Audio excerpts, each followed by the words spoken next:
Sud Radio Regard de Femme, Michèle Vianès. Bonjour Michèle Vianès. Bonjour Jean-Marie. Vous êtes présidente de l'organisation non gouvernementale Regard de Femme et aujourd'hui vous revenez sur un crime de guerre massif. On en a parlé sur Sud Radio. Ce sont ces viols commis sur des femmes ukrainiennes par des soldats russes.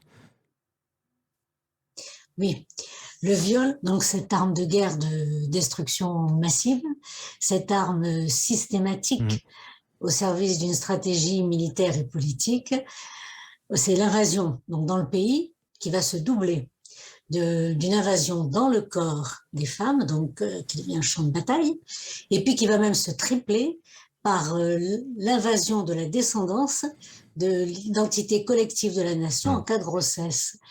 Et la violence, d'ailleurs, en outre, la violence commise ne prend pas fin avec l'arrêt des combats. Évidemment. Le traumatisme est multiple et les séquelles physiques et psychologiques sont énormes.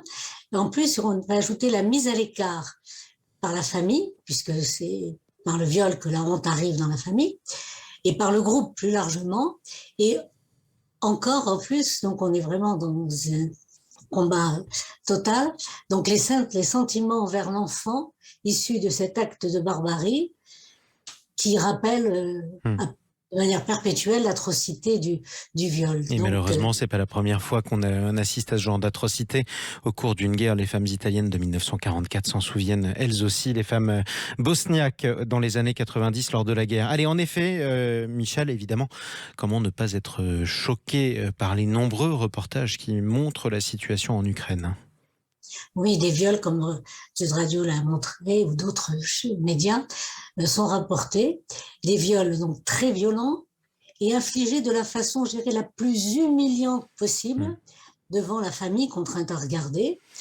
Et ces viols sont à l'encontre des femmes de tout âge et d'enfants, filles et garçons, sous les yeux de leurs parents, et même le viol d'un bébé, un viol qui a été filmé et diffusé sur les réseaux sociaux par le tortionnaire. Et ce qu'on peut constater aussi, c'est que les survivantes racontent le même mode opératoire. L'expression est dramatique dans ce cas, mais c'est exactement ce qu'on peut constater. D'abord, les soldats russes des villes occupées vont repérer les femmes pendant la journée.